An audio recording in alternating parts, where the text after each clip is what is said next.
Westfield Bank. For more than 160 years, Westfield Bank has been an important community presence and commercial leader in the Pioneer Valley.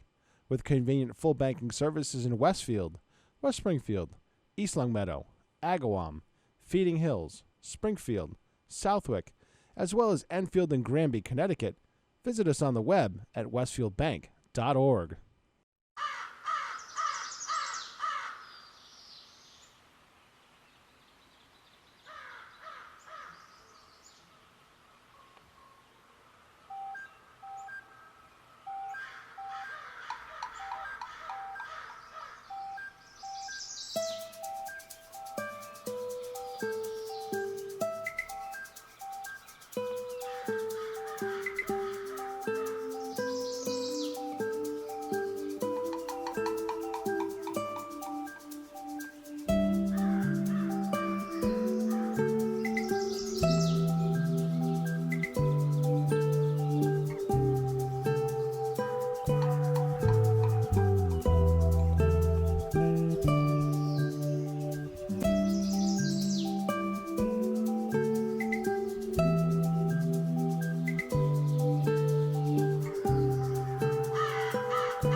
Wow, it is Tuesday morning. Did you hear that? Wow. Yeah, I hear you just fine, Bob.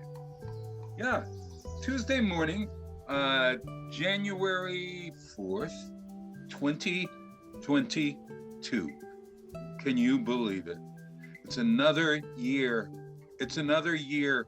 We've gotten through the last dreadful year, and we are looking forward to this hopeful year of 2022. Can I start you right off the bat, Bob? Pardon? You should get a T-shirt that says "I survived Trump 2021." Yeah, well, it's not over till it's not over till it's over, as they say in show business, right? What? He's living rent free? Well, Yes, he is. yeah. I think he's living rent free where? In my head. Huh? Yes, exactly. Yes. Yeah. Yes. That's so true. But yeah, it's one of those things, that you think that the past is past, and then it rears its ugly head. It is, And Bob. and it is what it is, and it is what it is till it really is, and then we make decisions, right? And It's a crazy world out there, Bob. It's only getting worse. Yeah. Well, I mean, I might tell you some stuff off air. We had to cancel Bobby Goff's show. He's still not feeling well from COVID. Oh my gosh, he got COVID. His family too? Yeah, his wife as well. Yeah. Oh my gosh. And my entire Christmas was changed at maybe 7:30 on Christmas Eve. Yeah, weren't you supposed to leave or something? When were you supposed to leave? Yeah, we were leaving on Christmas Day to go to Wisconsin. Right. James okay. and I. Yep. And we were scheduled to leave at I think 12 or 1 in the afternoon. So we were going to have to get to, and it was so great because I was able to get United out of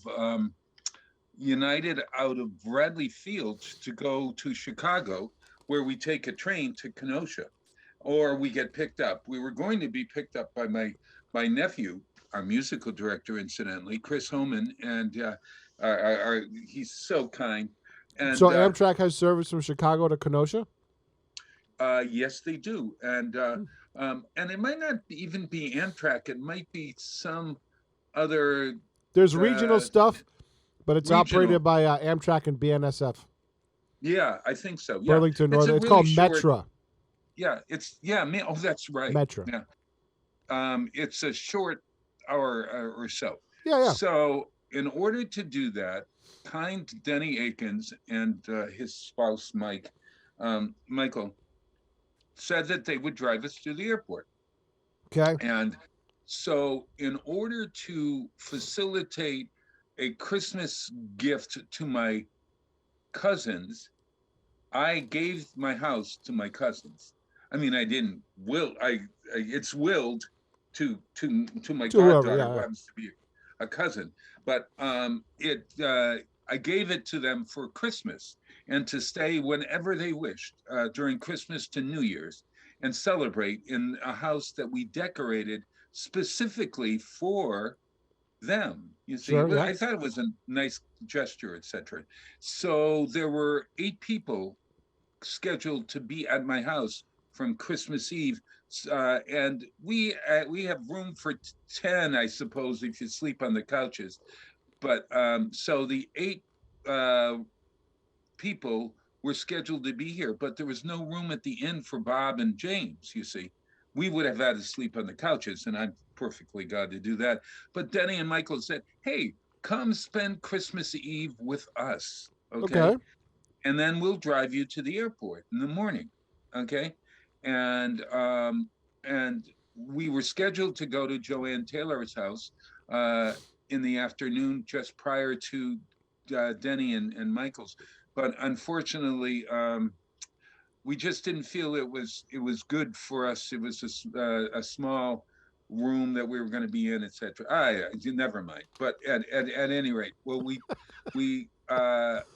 did not go to Joanne's. We apologized profusely, and I'm so sorry we didn't get to there, Joanne. But we ended up at Denny's for Christmas Eve, of course, for dinner. So we're eating our wonderful ravioli that they had prepared, and I'm eating the ravioli, and my cell phone rings, and it's Jeff and Carol from Kenosha explaining to us that Chris, our musical director, and his daughter now had tested positive. Yep. And since Carol was the person who does the preschool for little Lauren and all of the kids in the family, that we should not go to, they said, we feel it's best for you to stay home. So this is at 7:30 at night. So we go, oh gosh, okay. So what are we going to do? And of course, Denny and Michael said, well, this solves it. You're coming to Rehoboth with us. And instead of going to Kenosha, you're going to Rehoboth. And we'll leave on Monday and come home the following week. And that's that. And That's cool. yeah, and James and I had always wanted to. I hadn't been down to see their wonderful new home in Rehoboth, and so we said, sure, we that's exciting. So, and then they said, and tomorrow for dinner we're going to take you because we're providing all the sides. I'm sure Judy and Ron Edwards are great friends, wouldn't mind having you. So we ended up at Judy and Ron's house, their lovely, lovely home, and So we you tested. ended up have salvaging everything. We salvaged everything, and we tested before we went to Judy and Ron's, and when we tested when we got back from Rehoboth. So you're looking at COVID free here, Well, you know what the other thing and in a too is, bubble. I've Yeah. been reading that the rapid tests sometimes they've got false positives, false Oh, I negatives. know. Yeah. Yeah. So and then the PCR tests, then there's now a bit of a question on how they're dealing with the Omicron variant, which is now running rampant because it's going to. That's the nature of a virus. Right. So, like I've been listening to experts on both sides of the political aisle because now it seems that experts have declared their politics, which is insane. But, whatever. They're saying that this Omicron variant will lead to the end of this because so many people get infected. You'll get to herd immunity. Whether you try to protect yourself or not, it's gonna get you. So, but the good news is like with most viruses, as they become more virulent, they become less deadly, or less. The symptoms become less. So this will give you all the benefits to wipe out all the. It's surpassing the other variants already, and in other countries the spikes have gone up real fast and down real fast. That's right. Yeah. But there hasn't been a But there's another but. there Yes, hasn't been a but. corresponding hospitalization rate and death rate. There Right. hasn't been equal to other surges. Yeah. It's been a Um, lot less. yeah. I heard a doctor from the World Health, not World Health, but oh God, I can't remember what his name is, Osterman or something yesterday, saying just that, except that he felt that it's still, we're still unsure about what Omicron will change into, and and Yeah, but if everybody, here's the thing, Bob. If everybody has natural defenses are always better than vaccines. That's a known fact, right? So if yeah. everybody catches Omicron and has natural defenses, it doesn't matter what they change into, because your body will have a blueprint to fight it, and it'll become no more or less than the flu. Well, yeah, and I think we're doing that. That's a wonderful, hopeful statement for the majority of people. But there are people who do die. There Oh, are Bob, but there's young, people who die walking out in the street every uh, day. There's people who die from the yeah, flu every day. but that doesn't mean that we remove our masks and walk around and give it to people, make people sick. Bob, That's my feeling. Why then you would I will live in want a mask anyone for to be sick? then you will never ever take off your mask ever. Well, no, I'll take off my mask when I am told to take off my mask. Then that'll be, if you go by that theory, right? If you Mhm. follow that logic out to the end, you will never ever take off your mask ever. I disagree with you, but I'll No, that's your logic, Bob. You just gave me the logic. If you think that you could infect somebody else for anything, the problem is people made their choices a long time ago, which is fine, right? People made their choices, and the fact that they made their choices and now they have to live with that, is we shouldn't have to stop living our lives because they decided to make a choice. If you decide not to get the vaccine, that's fine, but knowing you're spinning the barrel in the gun and it could go off in your face. well, it sort of sounds like Darwin, the survival of the fittest Absolutely. theory, um, which I agree is with that. not in terms of a social worker, the kind of thing that we need. Uh, that's the word laissez-faire in French means to allow to happen, I suppose, or allow to make laissez-faire. And a laissez-faire attitude about others being ill, or It's others not being laissez able faire, to Bob. survive. It's Bob. It's we're all adults. We've made choices, and that's how it goes. Okay, I'll agree to disagree, but I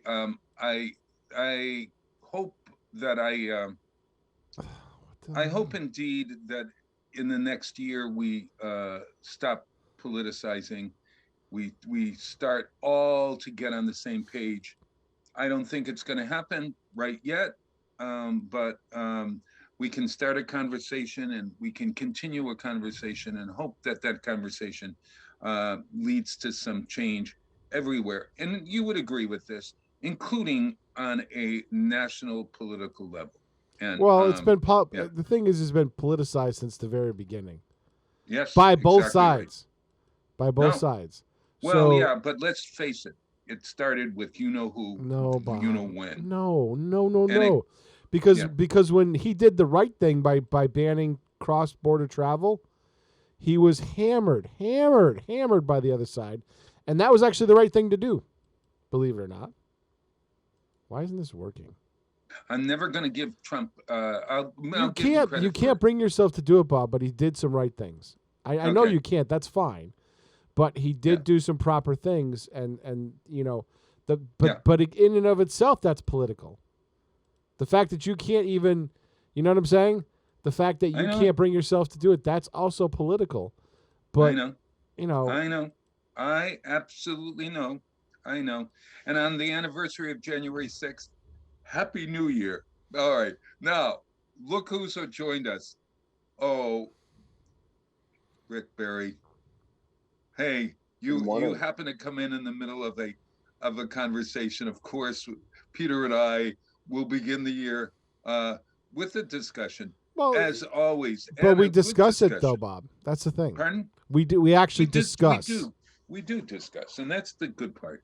And we either agree to disagree or whatever. But it's great. It's great. Ricardo, Happy New Year. Happy New Year, Bob. Happy New Year, Pete. Happy Where are New you How Year, is Rick. sitting? everybody this morning? I'm Yeah, sitting in you. my living room. Okay, gotcha. You can watch the sun come up in my living room over there, which is dark. I should probably go. Should I go in and put a light on? Who cares? Right? The glow around you looks pretty good, Bob. So The glow around me. Oh my God. Oh God. That's my halo. That's the halo. Hey, Mr. Rick Berry, who is subbing, who's our permanent sub for for JPEG Luca, who's out there working, and he will actually now he's become my sidekick of sorts. And Michelle is in the background working there. Did she know that she was being on television? Rick? You can stay unmuted, oh, Rick. sorry. No, she Yeah. is. She's getting ready to go to work. So Oh, okay. All righty. I didn't want her to run across with any less clothing or. All right. Okay. Has she ever done So- that on Zoom? Have no, you ever done that on Zoom? Appeared no, I have not. in a state that no. I can't No, think of I've- whether I have. But at any rate, hey, I've tell even, us how. I've even kept, Yeah. I've even kept my pants on. I've even kept my pants on during Zoom. So Oh, was there ever a time?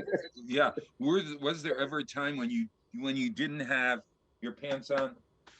no, I've always had my pants on. So Yeah, Bob. Okay. We don't really need to see that. No.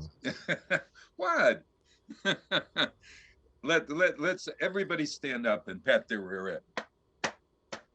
Oh, There boy. we are. Hey, I had a lovely Christmas. It was changed as we were just talking about. How about your Christmas, Rick Barry? What happened and what you do? it was good. It was quiet. Spent some time with my mom and some of the family. Mm-hmm. You know, just kind of a quiet day. Michelle had to work in the afternoon, but Oh. So it was Had quiet. you worked the night before at the brewery? Yes, I only worked till 4 o'clock, which I we see. were open till 4. So Oh, you were only that open was- till 4. Yep. Yeah. It was And- it was a slow day. Oh, which- really? Yeah. Yep. Yeah. I always think that Christmas Eve is that special time that it's or is it no, it's the Wednesday before Thanksgiving that's really popular in bars, isn't it? Correct. Yes, it is. Yeah. Yep. Yeah. That's one of the busiest bar nights of the year. Yeah. So, But so Christmas Eve is not, so that's why they didn't have it. That's why Rob Ruggiero invented Christmas on the Rocks, Bob. Oh, because the only people that appear in bars are people that have no place to go. Yeah, or grown up movie characters that have their tales of woe. Everybody's not watching the shows on Christmas Eve that these characters. Did you ever go down to see Christmas on the Rocks? I saw it on TV. Oh, you I saw it saw streamed last year? I paid for it to be streamed and saw it. Yeah. Yeah. Well, we went to see it in person. Christy and I went to see it in person this year. We actually finally got to go. And the theater was about 3/4 full, and it was a blast. It was great. It was so much better seeing it in person with an audience than even to see it on video. Always better to see something in person. There's something about having being in the same room. There's energy that flows. Absolutely. That's different than on Zoom or wherever. It's really true. Yeah, absolutely. Yeah. But we had a wonderful time. It was we saw it on the final day of the run on the 23rd. Oh, wow. That's so. And then you spent Christmas Eve at your girlfriend's, right? At Christine's house. Christy. Christy. Is No, her she name came up. Christy? Christy, yeah. Was she named after Christ by chance? I don't think so. No. Christy. Yeah, Christy. Okay. So All right. yeah, so no, she came over to my house on Christmas Eve. Actually, we saw this show on the 22nd because Christmas Eve, I went to church with her down in her church in Connecticut. Oh, lovely. For a candlelight ceremony, which was nice. Uh-huh. And then Christmas Day, the guy I was supposed to relieve at Mount Holyoke, his son got COVID, and then his son tested positive for COVID, and then he started getting symptoms of it. His son never got COVID, but he did. And so I covered 16 hours at Mount Holyoke on Christmas Day. Wow. So you were there at Mount Holyoke. This is sort of like Christmas on the Rocks, like that play Christmas on the Rocks. No, I was doing good. I was doing a good thing.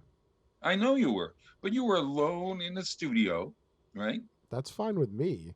Yeah. I watched a lot. I watched a lot of TV, and there were football games, so I got to watch football. Oh, I see. I brought all my provisions because it's going to be a long day and nothing's open. Yeah. That's the only part. Tell everyone what you do prepping at Mount Holyoke College. I'm a dispatcher for the public safety department. And so, if there's something that happens, then you dispatch. Is that what you do? Yes, and we also take care of. After the call is dispatched for South Hadley Fire District 2, we take care of all their radio traffic. After the initial call is dispatched by the 911 center. So it's for the town as well as the college? Well, for District 2, yeah. The town has their own 911, and they have 2 fire districts. They have District 1 and District 2. District 2 primarily services Mount Holyoke and the surrounding area. So we take care of their stuff too. I see. What do you think about the new? What do you think about the new camera angle? You're not seeing a profile. You're not seeing a profile shot of me anymore. Oh my gosh, that's right. Straight on. Look at that. Rick Berry, what do you think? Is that coming out from the studio itself? No. I got Mark Auerbach gave me a Christmas gift of an Amazon gift card. And I decided to reinvest in buying something called a pogo stick. It mounts to the table, and it's a little tripod that is tall enough to come over the monitor tops and look straight on me. So the camera that used to be over there is now right there in front of me, right there. Wow. Wow. Right there. Hey, speaking of... But you guys have been complaining that you can only see the side of my head for a couple of years, so... That's right. I decided to fix the problem. I've never complained about that. No. Everybody else did. Rick, you are the king of profiles because when I think if you turn to to your left, your profile, look at that beautiful profile. It's like Mount Rushmore. Stop sucking up to your co-host, Bob. Yeah. No. It's not that you don't have Did you think I was just abandoning you this morning? No. Oh, no. Because I was running around 2 minutes before the show began myself. Bob was in late too. Where were you? What were you doing that you were late? I didn't have the link. I didn't realize it was a recurring link. And now I'll save the link. Usually my emails and when I delete them, they get deleted. So. Oh, I see. Yeah. Yeah, community radio use the same link. Yeah. Okay. I'll keep that. It's fun because I always say that, oh my God, I don't have the link. And then so I go on to YouTube where I haven't deleted, messages since '06. And I put in Peter's Zoom, and then Zoom comes up, and that's anytime, and you press it on, and here I am. Yeah. Hey, I want to show you a present that I received for Chris. This is so great. Honest to God, I had 3 wonderful presents at Christmas that were so wonderful. I couldn't believe. This is one. Look at this. Is it a sock monkey? There we are. It's a sock monkey, but it's made of my socks. And it was sent to me by my cardiologist, and the nurse in the cardiology, Kyle Richards' nurse Jennifer, sent me this, I think, or Kyle sent it to me. And the story is, you see, last time I visited my cardiologist, I got on the scale to weigh and I took my shoes off. So, because you always want everything off of you to try to make it look like you're doing what they say you're doing, you know. So I got on the scale, I took my shoes off, and there was a hole in this sock here. There was a hole in this sock, okay? And I looked down and I said, "Oh my God, I got a hole in my sock. I'm so embarrassed." And it wasn't one of those little tiny things like that, you know. It was a hole where my big toe stuck out like my thumb, you know. And so we joked about it, and she said, "Oh, I never noticed." I said, "Of course you noticed, and you weren't going to say anything." Then we go in, and Kyle, who is this great young doctor, he's so great. We laughed and laughed and laughed. I finally said, "You know what? I'm giving you my socks." So I gave Jennifer my socks, and I said, "Oh, make a puppet or something, or no, I know. Let's play a joke on Dr. Richards." And I said, you know, you can make something, or you could use this when he's making jokes at you, because they joke together all the time. And uh, so so she said, "Okay, that's a great idea." And then Christmas Day, I got this made from my sock, and it's so well made. It's one of my favorite gifts. Isn't that a great story? So, look, your cardiologist is not in there just because I have a heart murmur. All right, he's very kind and Now we have to deal shows. with Bob's socks too. Look at that. Yes. Okay, I mean, you left them with your dirty socks, I and did. they turned I it know. into something like that.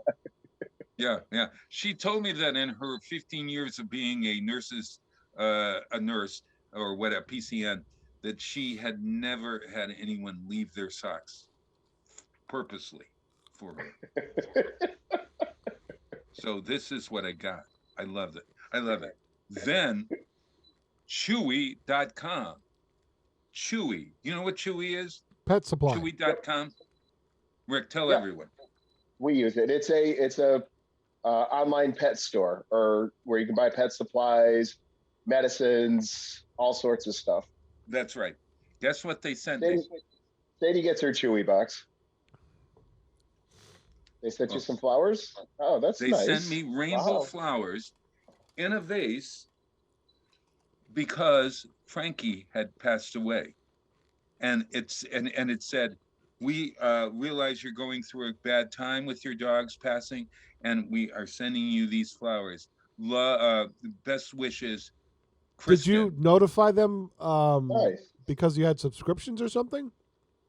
I had only been with them for like 2 months or something. Right, but did you have subscriptions with them and you canceled them Yeah, because I you said had the a dog passed subscription, away? and I called and I said, the dog has passed away, and therefore we have to cancel our subscription. That's great customer service. That Isn't really that? is. And they of course they're now on their way out, but as you can see, this was a pretty expensive kind of deal. You know, it came FTD. I couldn't believe it. Isn't that great? That's pretty cool. Well, that's, and then my that's third. Pardon? That's a great thing with Chewy, and it just to show you that when we started with them, they sent us this. It's a canvas painting of Sadie. No. Yeah, it's small, but it was sent by them. Came in a package, and it says, "Well, welcome to the Chewy family.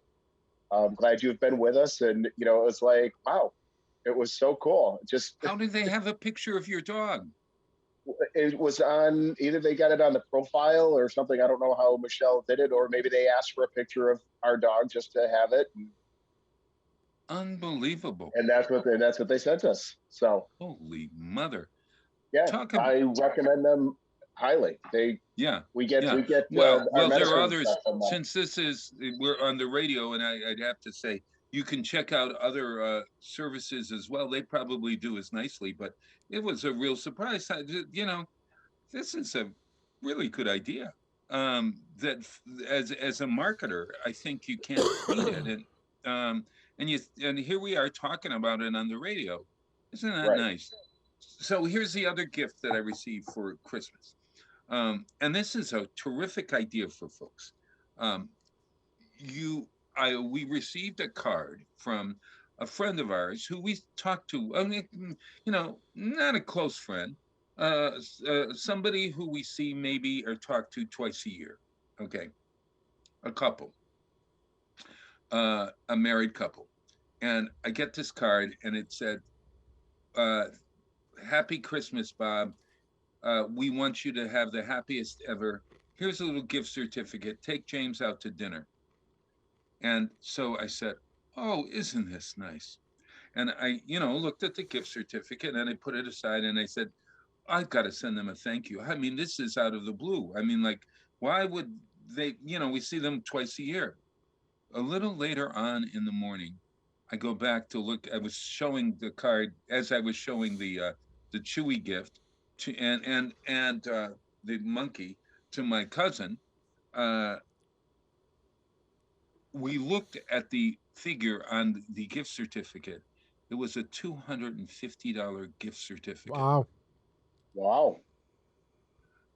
From friends who are acquaintances and are just doing something nice. And I thought to myself, I wonder if they have this thing where every year they pick somebody that is unsuspecting that they're going to get a gift and they send a large gift to. Because what it did was, I mean, I just went, oh my God. And on top of the flowers and on top of the sock, it was the best Christmas ever. It was, except we didn't get to go to Kenosha.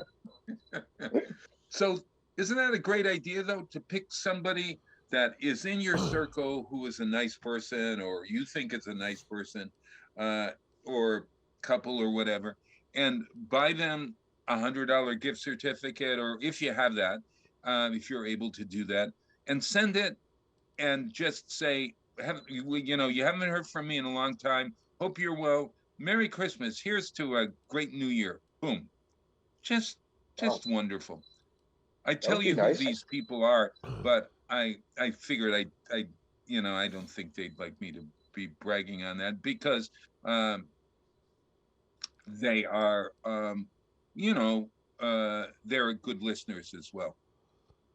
And it wasn't to get anything, that's the interesting thing from all of these things. I mean, okay, marketing from no, it's good customer service. Chewy. That's a good listen, you're talking about them, so that's good. That's great branding and marketing. Yeah. Well, it's great branding and marketing for them. But our friends who just sent us money weren't wanting me to go on the radio and say, so and so gave us a gift certificate for $250, nor I'm going to see my heart doctor regardless. Hey, Bob, it just goes to show you one little thing. What is it? With all the crap that you see on the media and all the hate you see in the media, there's still a lot more good people than bad people out there. Oh, you're absolutely right. Absolutely right. So thank you to every one of these people, from Chewy.com to Dr. Kyle Richards and Jen at Pioneer Cardiology, to my friends, and you know who you are. You made my Christmas, and I will pass it on. Let's put it that way. I will pass it on. Hey, in 2 days is the Feast of the Three Kings, and we'll talk about the Feast of the Three Kings when we come back. But it's the feast of the Epiphany, and it's a big deal for many people. So I thought I'd play We Three Kings from a jazz. I think it's a jazz version of We Three Kings. That's really great, by the Jim Cullen band, and then for the rest of the show, I'm playing trios. Okay, can you name the Three Kings, Mr. Barry? No. Is it one of Balthazar? There was the guy who brought frankincense, one brought myrrh, and one brought gold. Balthazar was one of them, was it not? Yes. That's right, Maccabees Balthazar. or Mac or something. Mac and cheese. No, Mac and cheese. I know something was Melchior. Melchior, and I can't remember the third Melchior. one. Who's the third one? Can't remember. We always said Casper, but it's Gaspar. Okay. Gaspar. Hey, I was close on 2 out of the 3. You were very good. Very good. I'll take it. Yeah. Casper, Gaspar, Melchior, and Balthazar are the 3 kings. So let's hear We Three Kings by the Jim Cullen Orchestra.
We Three Underwriting Kings, for the Jim community Cullen programming Jazz of Band. WSKD is provided by the Boys and Girls Club of Greater Westfield, serving the youth of the Whip City and surrounding communities since 1969.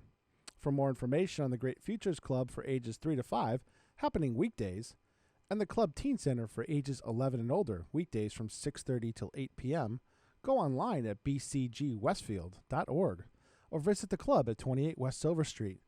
The Boys and Girls Club of Greater Westfield. Great futures start here. Underwriting support for the community programming of WSKB is provided by the Greater Westfield Chamber of Commerce, the voice of business for the Greater Westfield communities. Informing, educating, and advocating, the Chamber provides opportunities for members to make meaningful connections on local, regional, and state levels. For more information on the Chamber's many events, workshops, and programs, as well as the benefits of membership, visit westfieldbiz.org. The Chamber focuses on the most important economy, yours.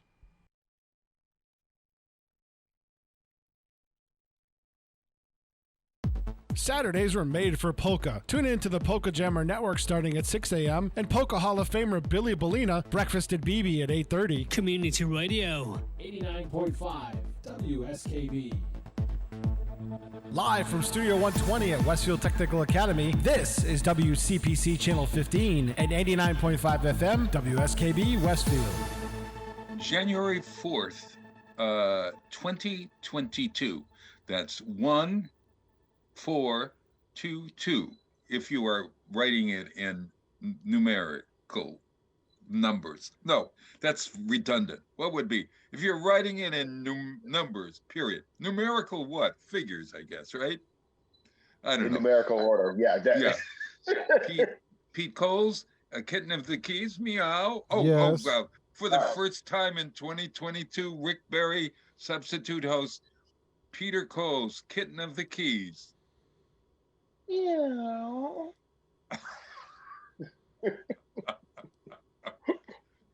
Gets me every time. That's it, I'm going away. Yeah. Gets me every time. Hey, I think this the is dog's got something the right right up idea, both so. of, yeah. Oh, look at that's nice. This is something right up both of your alleys. Okay. Oh boy. Today at 1:52 is perihelion.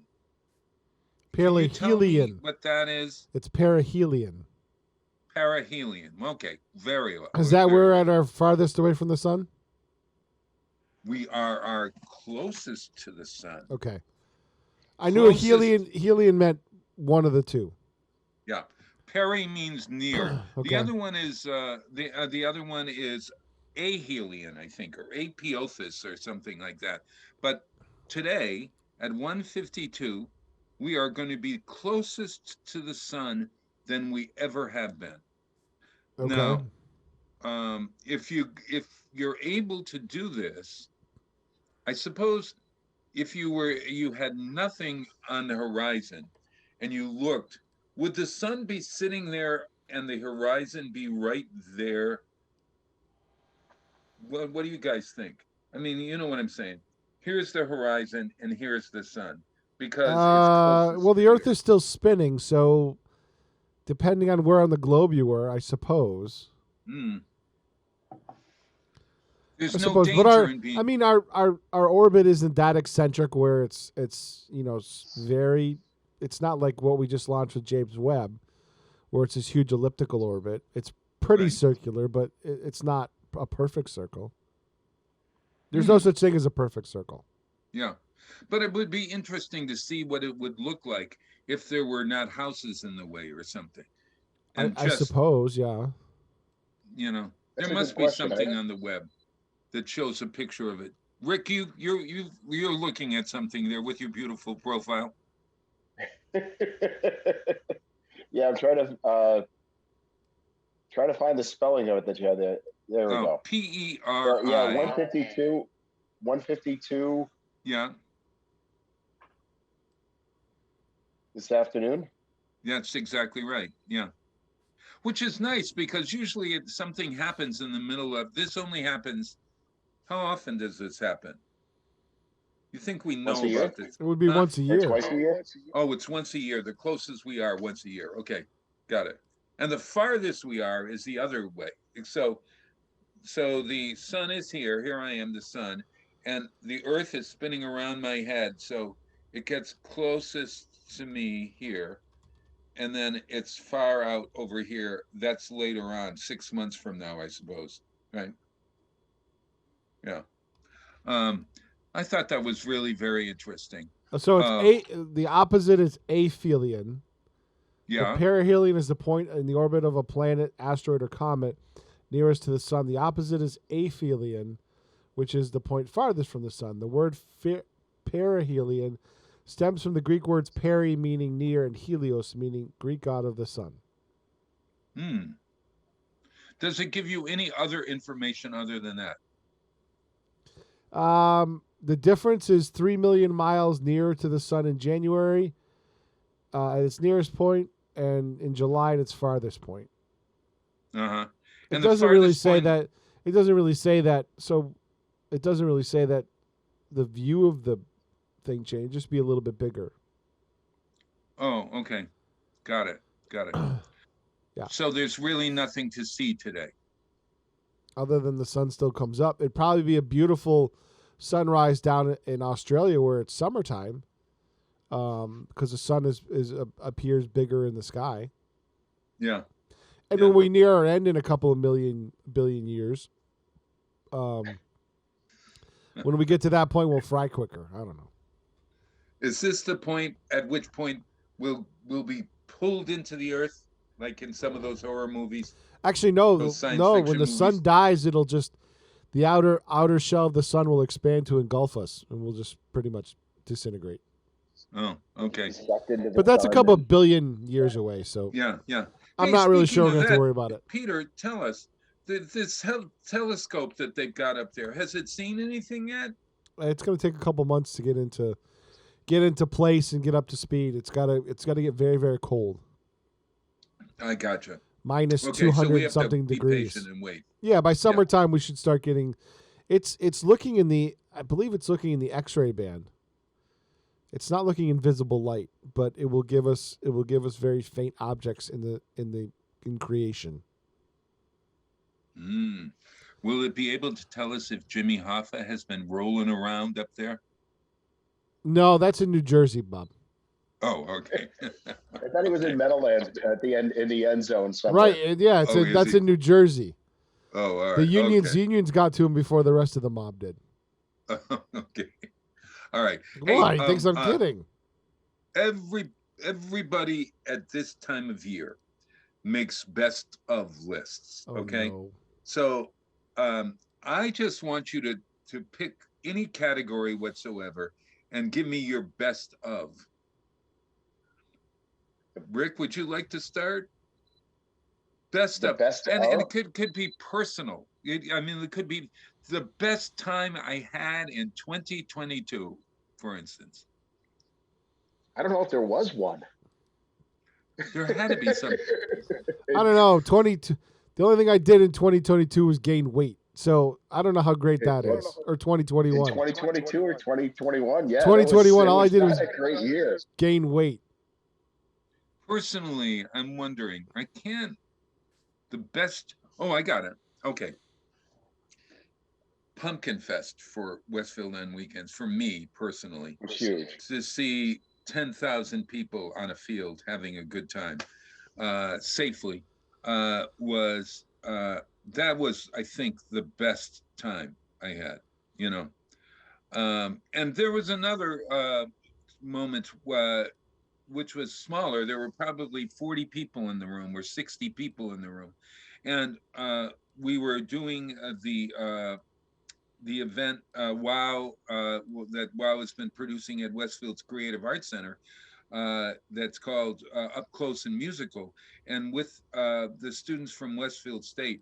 And some student was playing I think the cello or something. And I started to think, talent. Young talent, unbelievable.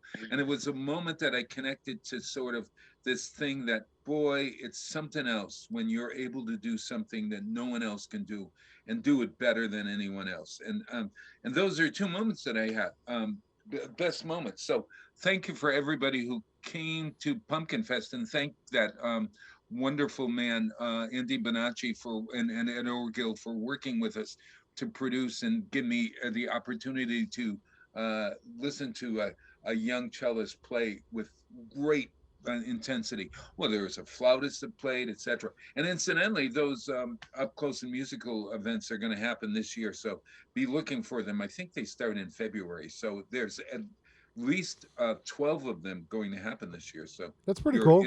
In for it. Yeah. Peter, for you, best anything thing, the best The best sandwich you ever ate.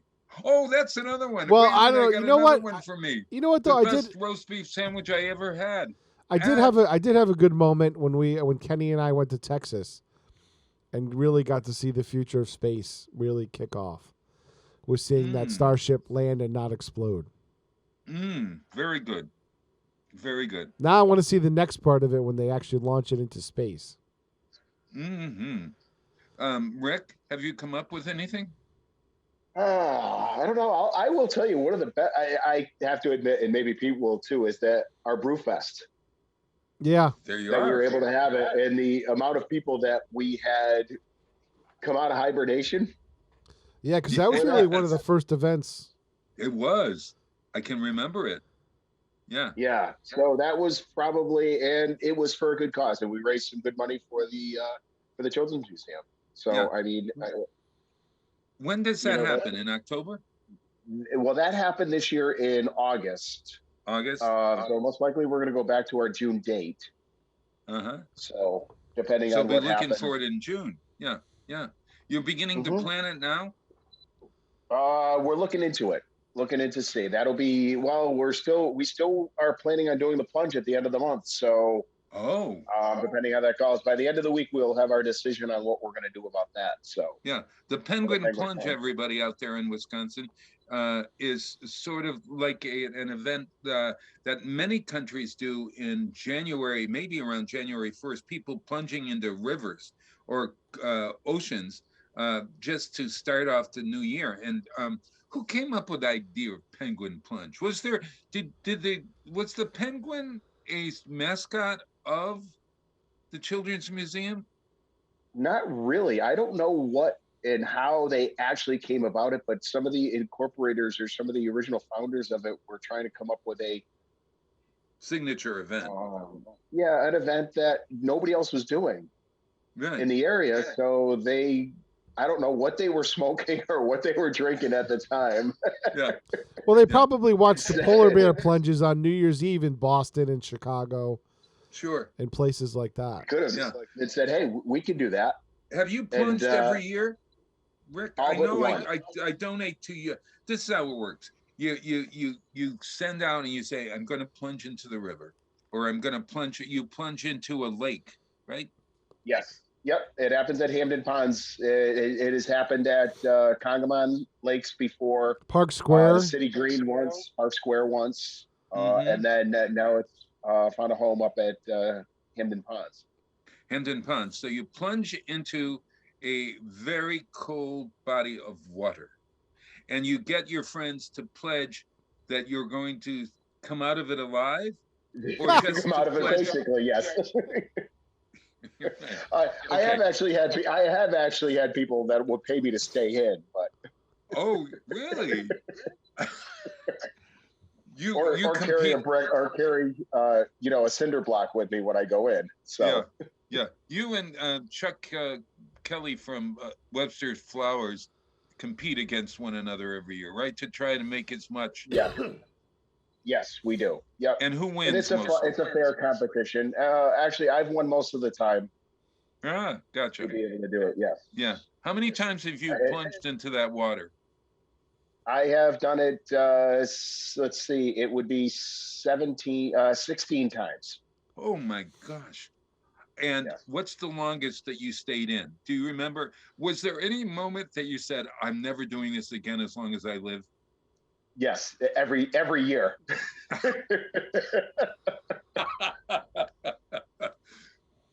The longest I think it was probably 2.5 minutes. Really? Maybe 3 minutes. And the firemen were sitting there and they're like, Rick, you're getting out of the water now. And I'm like, yeah, in a minute. Because I had a big group of people who did it with me, and I told them that I would not get out of the water till each and every one of them went in and came out. Whoa. So, because some of them were younger kids and they were a little scared and their parents were a little nervous about them doing it. So this is what I had told them I would do. And the firemen were standing there and saying, you're getting out of the water now. And it's like, in a minute. And they're like, no, you're getting out of the water now. Why? Because your body gets too cold? Is that what happens? And hypothermia sets in? Hypothermia doesn't set in until you'll start to freeze. Your body will start to freeze up in the water and stuff like that. Hypothermia is actually the removal of heat from your body. And if you notice that a lot of people doing like these plunges or the polar plunge, the penguin plunge or whatever, they don't wear a lot of clothes. Yeah. They'll wear a bathing suit or whatever. It's actually your clothes that will actually pull the heat out of your body. Oh. So, and like if they ever tell you, if you ever fall into a frozen lake or a frozen river or whatever, get your clothes off immediately because it'll bundle up into something dry because the heat will escape your body through your wet clothes. Okay. So, yeah. At the end of the Titanic movie, do you remember that? Where they were in the water. Well, first, for the entire movie, Leonardo DiCaprio, for most of the movie, once the Titanic hits the iceberg, Leonardo DiCaprio, and is it Kate Blanchett or whoever who was yes, Kate Blanchett. Was it? Yeah, it was Kate Blanchett. Yeah. Yep. They're running God, through the corridors of the Titanic, and the water is up like to their waist or whatever. And I'm thinking, they can't be doing this because they're in the cold water for, let's say, 10 minutes of the movie. This is physically not possible. I think that's right. And then they go down into the water, and eventually they start to have hypothermia. But they're in that cold water for a good half hour of the movie, if not more. That is not possible that they could survive, is it? That I don't know. I'm not an expert on that. Has that ever bothered you when you saw that movie? No. It's called artistic license, Bob. First of all, I couldn't stand the movie. Oh, really? Because I already knew the ending. The ship sank. Spoilers. Sorry, who haven't seen it, but guess what? The ship sinks. Yeah, but there's a romance there, et cetera, Oh, do I really look like the romantic kind of guy, Bob? All right. Okay. All right. Well, when I saw the posters saying it was coming, okay. What is this? JPEG Lucas? When I saw that, I said, this movie is never going to work. Never going to work. It worked. It worked. That's the last time I ever predict a movie is going to be successful. But the Penguin Plunge is happening when? Tell us and how anyone can sign up if they're crazy enough to go in the water. But you certainly want to support the Children's Museum. And you could send money to anybody like Rick, for instance. Yeah, January 29th at Hamden Pond State Park at 1:00. Yeah. We jump. Like I said, we will be making that firm decision by the end of this week if the event is going to happen. Okay. And the question also is if they want information about it, they go onto the website. Yep. Is there Amelia Park Children's Museum.org. Right. And you can find all the information right there. Fabulous. Oh, good morning, my God, Jay. That's great. Hey, Jay Peck is here. Why don't we play a song since it's going on 7:00 and we come back and say hello to Jay. All I see is his beautiful name. Oh, there you are. The man, the myth, the legend. The man, the myth, and the legend. Yes, exactly right. Well, hey, Peter, since this is Three Kings Day in 2 days, I thought I'd play a children's song that is played during most of the celebrations in Latino countries and in Hispanic countries. Los Reyes Magos, the Three Kings. This is Los Fronterizos singing this. It's great.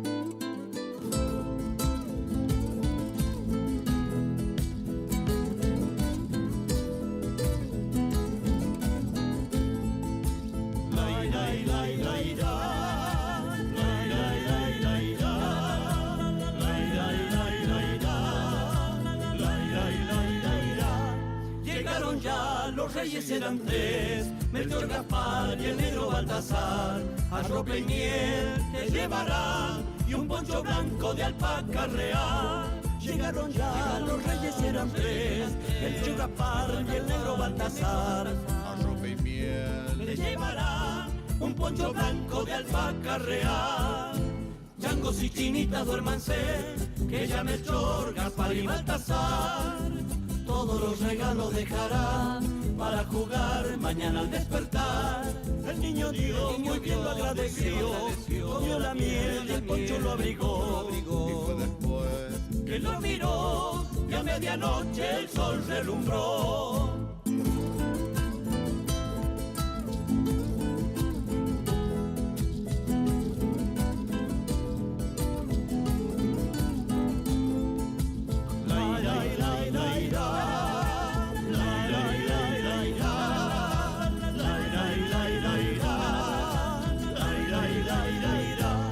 Llegaron ya los reyes eran tres, Melchor, Gaspar y el negro Baltasar. Arrope y miel te llevarán y un poncho blanco de alpaca real. Llegaron ya los reyes eran tres, Melchor, Gaspar y el negro Baltasar. Arrope y miel te llevarán un poncho blanco de alpaca real.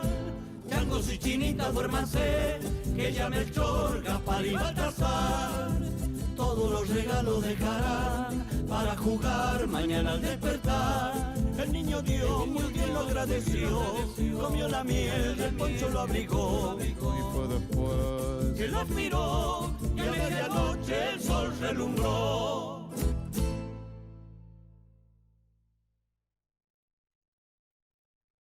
Support for the community programming of WSKB is provided by the Dunkin' Donut Shops of Westfield and the Sardinia family. It's nice to know that even as the world changes, Dunkin' Coffee remains the same at 7 convenient locations throughout Westfield. Support for community radio on WSKB is provided by Betts Plumbing and Heating Supply Company, an independent, family-owned wholesaler serving Westfield for over 50 years, specializing in plumbing, heating, and industrial piping supplies.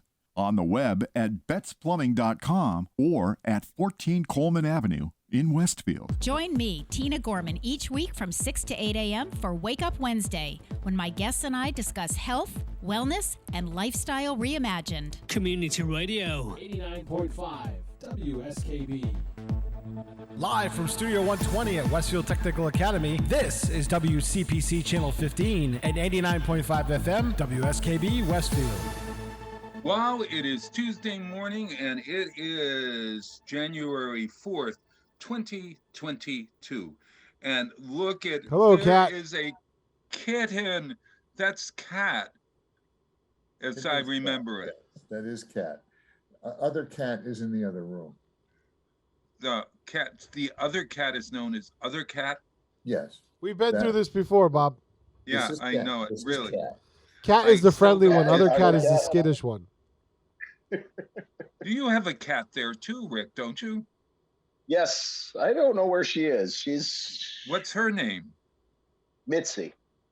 See, Jay, listen to that. Mitzi. We are going to name your cats today. If Rick's cat is Mitzi, I want to name your cats. I'll name them Bambi, and let's get Mitzi and Bambi and another showgirl. Pick out another showgirl's name. Another showgirl. Well, I suppose it's in keeping with our morning theme, but both of these cats are brothers. So, Well, hey, we don't discriminate, Jay. So, Oh, God.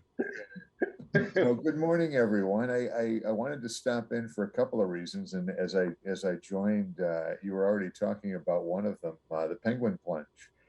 Oh, yeah. Yeah, and one thing that I didn't hear, and I know you're still working to see if we can do that, but what if people just wanted to call in and donate? Do we have that set up on the website, Rick? Yes, there is a donate now button Oh. on the website that people can donate. You're fading away. You're fading Try away. that again. Speak, Bright Prince. Can you hear me? Can you hear me Oh, now? no. You went away, Rick. So Yeah. I am hearing that there's a donate. Hold on one There's a second. donate now button. Yeah, he's got to push up. So yeah, I think it's a PayPal or something that you could probably hear me sign now? up for. Now we can hear you. Yeah. Now you can hear me. Okay. Having trouble with my headset, so which isn't odd, but no, there is a donate now button on the website where you can just click on it and donate to the directly to the Children's Museum. Excellent. And how do they get there? It is ameliaparkchildrensmuseum.org. Okay, that's great. And, Yep. Obviously, we hope we can go down and watch people jump in the water. Not me, Yeah. of course. You see, it's all about safety, and and I'm there with PA and electrical things, and and that's my story, and I'm sticking to it. well, you did tell me you were all in. I'm all in, just not in the water. Hey, I wonder if has it ever been televised? I mean, that would be kind of fun. We did try that one year, didn't we, Pete? Oh, he's gone. Oh, He's gone to jump into some place. Oh, here he comes. Yeah, I can see him in the background. we did try to put that on TV one year, and I don't recall how successful it was, but it goes pretty quick, and How it's long? Yeah, Yeah, it's a quick. There are other events, or there's other things, as I remember. There was a fire happening one year, and then there was an auction or something. This was at the Brass Rail at one point, I remember. Oh, that Yes. was way back, yeah. Way That back. was- wow. Yeah. But But do it you was- you still have an auction and Well, we have a raffle. We have a raffle and things like that, and different stuff that go on. There's chili. There's people are watching all the Oh, we know craziness. it's chilly. that goes It's on. the end of January. yeah. It is a little chilly. Peter, have we ever had you televise the penguin plunge? Kenny's videotaped it a couple times. I'm Oh, usually has he? gone because that's my birthday weekend, Oh, I see. and I will Okay, be got it. gone again. Oh, I'm sorry. I'm going Oh, to Fort Pierce, Florida, so That's I need his excuse. I need a so he little doesn't have warmth. to- Yeah. See, we all Why have is age? excuses, Rick. I have a Yeah. great excuse. But if you can't jump, we can donate, and that's the good news. Hey, Jay, Yes. you had another. Was there another reason other than you wanted to see us? Well, as I saw your notes, I'm reading down through your notes this morning, just to show that I do read the notes that you send me. I don't. There was something. We haven't there- played one trio yet. Yeah, I said we were going to play trios, and we've been talking so much that we haven't got to play all the songs that we. well, people tune in to hear us talk, not to listen to the music, Bob. Yeah. But I saw something about a WoW theme, and that you were going to play that for 7:00, and I was very interested to know what that WoW theme was, because I don't recall ever hearing that before. You've never heard the WoW theme? I might have, but it's not ringing a bell now. Peter, I've been it's always on the list, but we never get to play it. Would you play the WoW theme for JPEG Luca And of course, all of our listeners. and all of our listeners? Both our listeners. Jay calls in for a special request. How do you like I'm that? playing it. Here is the WoW. It was written by Lin-Manuel Miranda for me. Oh, this is the Bob theme. This isn't the WoW theme. Right.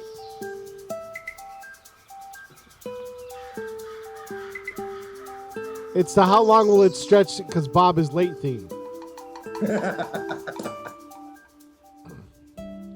Isn't that nice?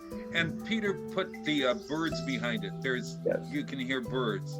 Okay, I don't know why it didn't click that was the WoW theme. That's the Bob theme in my head. So Yeah. I stole it from Lin-Manuel Miranda. It's in the Heights. If you watch the great movie In the Heights, I you'll didn't hear know that theme and you'll say, Okay. Bob, wow, it's Tuesday. Yeah. Hey, Jay, you finally got your microphone hooked up? No, it's just for show. Oh, cripes.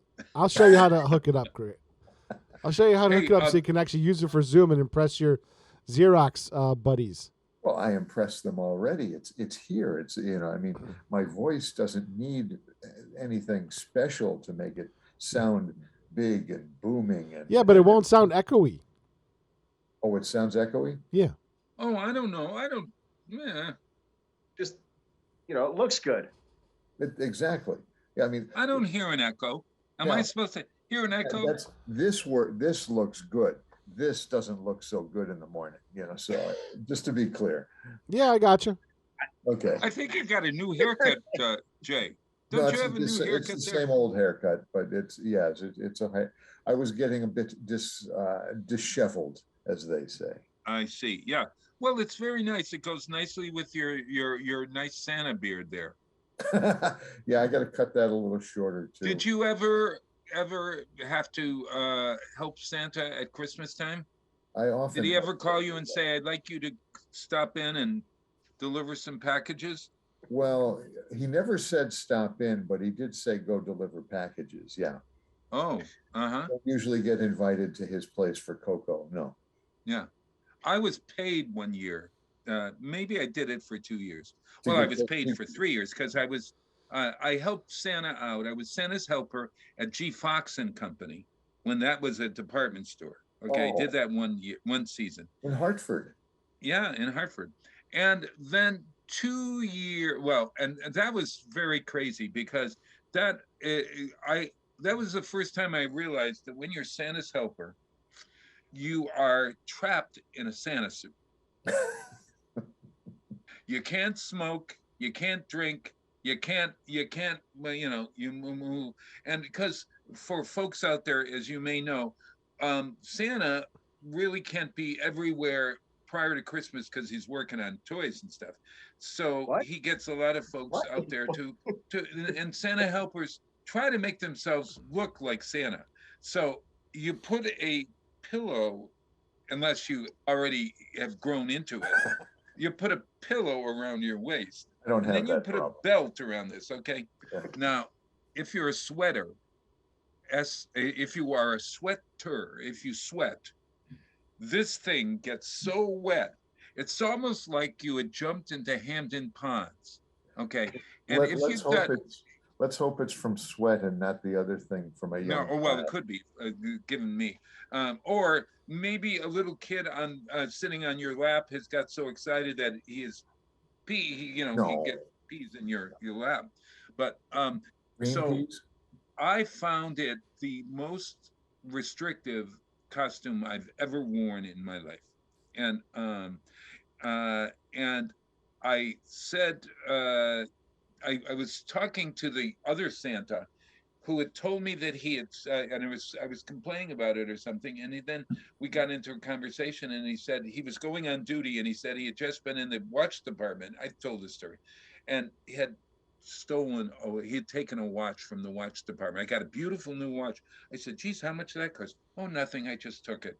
And so in the code of Santa, I reported him, and he got nixed from being Santa's helper because he had stolen a watch, because Santa doesn't smoke, drink, and Santa always talks like this so that he doesn't frighten people, except when he goes, ho, ho, ho. But I found that you couldn't go, ho, ho, ho, loudly because it scares kids. So I go, ho, ho, ho, which is ho, ho, ho. At any rate. Back to pleasant memories of Christmas. Yes. Any of you recall G. Fox? This is after they closed, years after they closed. G. Fox was a wonderful, to those that don't remember, wonderful department store. And I'm not sure if I told this story, but growing up, my mom was a stay-at-home mom. She didn't drive, but she loved G. Fox. And back in the day, you could... Hartford, incidentally, everybody. Yeah, a G. Fox catalog that you could order from. And they would deliver whatever you ordered from the G. Fox catalog to your house. This was in the 60s, long before Amazon. And it was a big truck like the Amazon truck that shows up today, but it said G. Fox on the front. And and that would come up to your door. And I can remember her getting all excited, and us too, because every now and then it was something for the kids. And but stuff from G. Fox was always fun to get. But after they closed, and this has got to be, I'm pretty sure they made it into the 80s, before G-Fox finally closed down. They had a Mhm. beautiful big, like a 12-story building downtown Hartford. Yeah, that's right. And there were escalators that went from Mhm. floor to floor to floor. I remember that. But there were also glass elevators that I remember as a kid. That was the first time I'd ever seen a glass elevator, the glass doors in the elevator, and with an operator in the elevator. So it would come up, and he would greet you. You'd go in, and you could see the elevator go up and down, just waiting. But uh, in the mid 90s, a fundraiser for, and I wish I remember who it was for, but they had done a fundraiser, and whoever owned the building had donated the building use, and it was a wonderful Christmas themed place where, Mm. and there was probably a half a dozen of the floors were used, and you went escalator from one floor to the other, but a whole floor would be like Christmas trees, and I mean 100 Christmas trees across the floor, all Oh, I decorated. remember this. Sure. Another one would be trains, only train. I mean, these were elaborate train setups that were just phenomenal. Finally, the Mm. one that really got me was a Dickens theme. You walked into Oh, old England, and there was snow on the ground, and it was, I mean, fake snow, but it was still snow. It was yeah. and it was snowing in the room. I still don't know how they did that. Well, I do now, but Yeah. Yeah. theatrical tricks. But it Sure. was just so cool, and I wish it never since, and never before. They only did it 1 year. I believe it was at least 2 years. Yeah, it was like 1 or 2 years, I think. Yeah, I remember bringing my son there a couple of years. I wonder if he remembers it. He couldn't have been more than 4 or 5 years old. Yeah. In the mid to late 90s, they did that. And then there was one for the floor. Could I have worked there? Maybe it's in my memory. But I remember that Santa's land, where Santa helpers were, they had you walk through this magical area to get to me in a on my throne. There's a certain irony to that. It's all about Bob. They walk through a magical area to get to Bob on his throne. You sure they weren't going to they maybe walked in the bathroom? Yeah. Well, no. That would have been handy. I remember. You couldn't go to the bathroom. That was the other thing. I couldn't go to the bathroom because of that damn pillow was in the way. And I had to take everything off. Oh. But Jay, I remember going to G-Fox too and seeing that. So, but according to, I was just looking up here on the Google machine, it was G-Fox finally closed its doors in 1993. Okay. 93. Wow. So it was as big a store as Macy's, wasn't it? I mean, it was that kind of a thing. Yeah, it was that magic. It was our local Macy's, is what it was. Yeah, they were bought out by May the May Corporation. Stores. Yeah, the May Company, which is Macy's, right? No, I think that's the one that was in Chicago. Yeah. What's the big store in Chicago?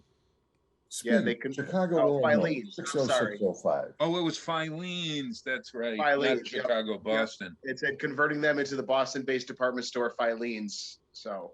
Filene's didn't survive either. That's gone. Isn't it? And then it says that in 2005 they merged with the Federated Department Stores.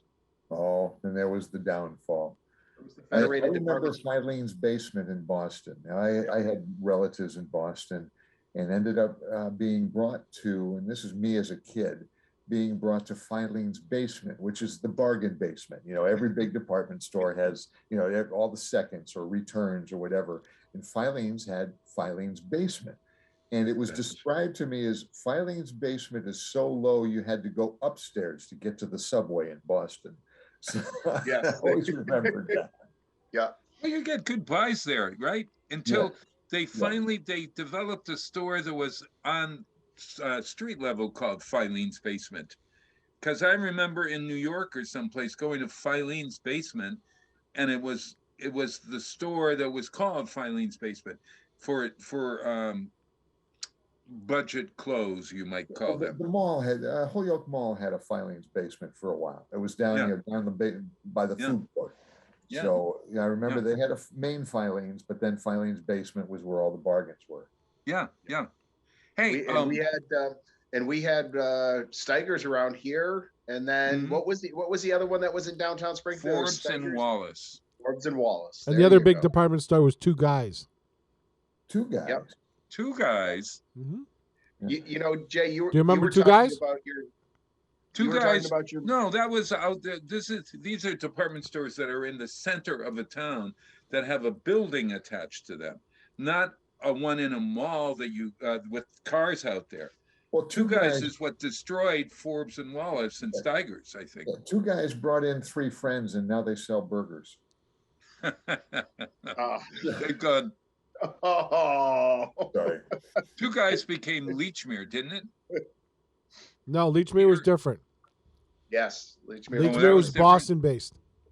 Now here's a local one. Bradley's. Wasn't there a place in West Springfield called Don Levy's, and Don't remember that. Don Levy's, and it was, I'm pretty sure it was women's clothing, and Don Levy's, and it was on Route 5 in Springfield, in West Springfield, and I don't know why I remember this, but they always had, every year they had a big clearance sale that they called Don Levy's backroom sale. Yep. Don Levy's back room. Yep. And the ad was Don Levy's back room sale. It's a sale and it's in the back. Yep. I don't know why that stuck with me, but all these years, and that's got to be 30 years ago. Oh yeah, for sure, for sure. Hey, why don't we take a break? I'll play a trio. Yeah. This is from Wisconsin. Play a trio. This is the Oscar Peterson trio. You're going to stick around with us, Jay? No, actually, I do. I got to get back to the job, the real job. I hate the real job. So 2 more years, guys. 2 more years. How's the job going there, Jay? Good. It is going well. I'm thinking that I may be able to shuffle things around and threaten you with coming back on the air on a regular basis. So well, if you come back on I'm not getting rid of Rick, and the 3 of us will be the 4 of us. I think that would be wonderful. Yeah, I would say I was coming back to your show. It would be sort of like The View. You know, if you think about it, there's the 4 of us. It's sort of like the male View. You know. Excuse me. I'm Whoopi. I'm Whoopi. Except we're not so liberal. Well, I don't know. No, you are, I'm Bob. very liberal. What, are you kidding me? The rest of us aren't. We got 2 conservatives and 1 liberal and 1 that helps to try to mediate the liberals and the conservatives. I'm more middle of the road than you think, Bob. Yeah. Huh? I'm more middle of the road than you think. Yeah. Oh, no, Jay always tries to mediate. Yeah. No, Jay. Wait a minute. There's always a troublemaker in the bunch. Who's that? Me? No, Jay, because he deflects. No. You are co-conspirator. Is that you are the co-conspirator? We've learned over the years what it takes to wind up Bob and then let him go. Doesn't take much. Oh my God! Not lately. Hey, maybe I'll make a resolution this year. I'm going to make a resolution. Yeah. Maybe on the air. See you all soon. All righty. Happy New I'll Year. talk to you. Thank you, Jay. Hey, right. This is the Oscar Peterson Trio, recommended by Wisconsin music director. Oscar Peterson is one of my favorites, of course. And I love the name of this song. What the hell is the name of this song? Easy does it, Bob. Easy does it. Yes. Maybe that's going to be part of my mantra for the next year. Easy does it.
Underwriting is brought to you by Boise Cascade Distribution, providing products and services needed for building material dealers, home improvement centers, and industrial customers. They offer everything from engineered wood and plywood to Drex decking and railing, James Hardy siding, and Advantech subfloor. Located at 33 Fowler Street Extension in Westfield and on the web at bc.com, they are committed to providing quality products, great service, convenience, and value. I'm Mark Auerbach. Join me every Friday at 8 a.m. for ArtSpeak, where you'll meet interesting actors, directors, designers, and musicians here in Western New England. Community Radio. 89.5 WSKB. Live from Studio 120 at Westfield Technical Academy, this is WCPC Channel 15 at 89.5 FM, WSKB Westfield. Wow, it is Tuesday morning. It is January 4th, 2022. Can you believe it? 2022. I remember when I was reading the book 2001, and I was thinking, God, that's so far away. And look at this. We're not even we're not even close to 2001 any longer. We're like 2 decades away. Honest to God, impossible. I thought we'd be on the moon by now. After reading 2001 when I was a kid. Wearing Star Trek outfits and walking and all that sort of stuff. And no, I've got the same underwear I had 22 years ago. Did we really need to know that, Bob? We barely got into space tourism. Remember there was hotels in space and stuff like that in 2001? Right. Yeah. Well, give it time. Society has not advanced as far as people thought it would. You know, we should have flying cars by now. That's true. Absolutely. We can't even get self-driving cars yet. Yeah. No, I know it. That's scary to me. It's scary. Well, I listened to somebody talk about that. Yeah. Because of the human variable, if all cars were self-driving, it'd be fine. But because there's still humans out there operating cars, it's hard to design software to anticipate everything. Yeah. If all cars were self-driving, the computers could sequence themselves and do just fine. But highways would move better. Have to contend with Massachusetts drivers, people driving the way we do. The variable factor that's holding up automated cars is people. Yeah. Wow. Well, that's Peter Coles, everybody, the producer of this strange show, and below me is. Hey, Bob, you look like you're hosting Hannity. You mean the way I look? No, with the triple boxes. Oh. I'd love to host Hannity. Oh God, would that be? Or, hey, Pete, technically he is outnumbered. That's true. Yes. That's true. Oh my gosh. I mean, I even put your banner there. What? Yeah. There's a new movie on Netflix that's probably going to be nominated for an Academy Award. Don't Let Up. It's with Meryl Streep and lots of famous people in it.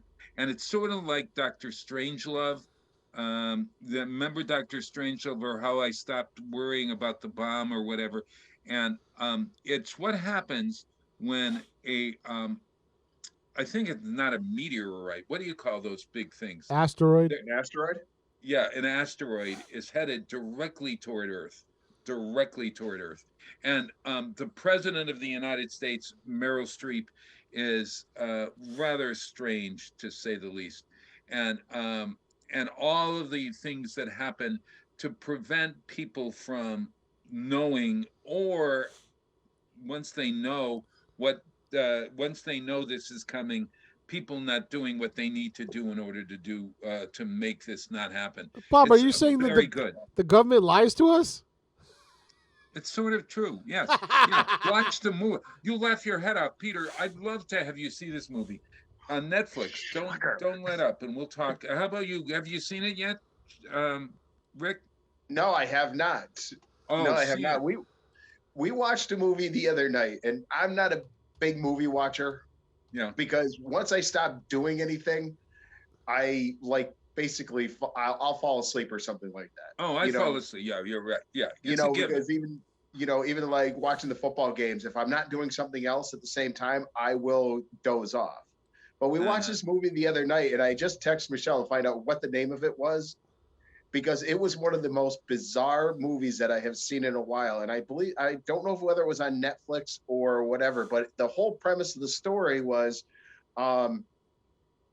it was about these two kids who were what they call frogging.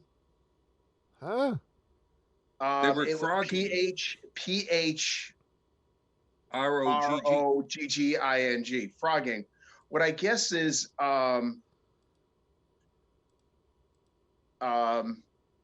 it was called I Saw You, I guess is what the name of it is, but it's about these two kids and they frog this house. So what they do is they come into your house and they stay away from you. So when you leave during the day, they're in your house, living in your house. And then when you come home at night, they hide like in the attic or hide somewhere where they don't see you.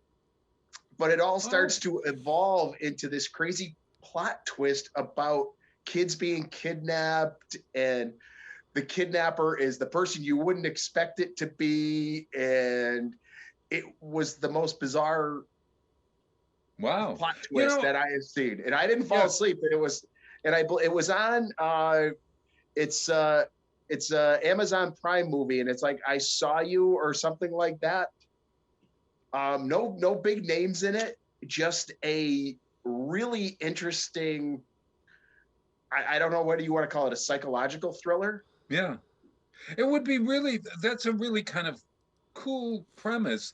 The idea that you could live in somebody's house when they're not there and then hide when they're there and make sure but it would have to be a big house. I'm trying to think if Beetlejuice. Yes, it was a very big house. Yeah.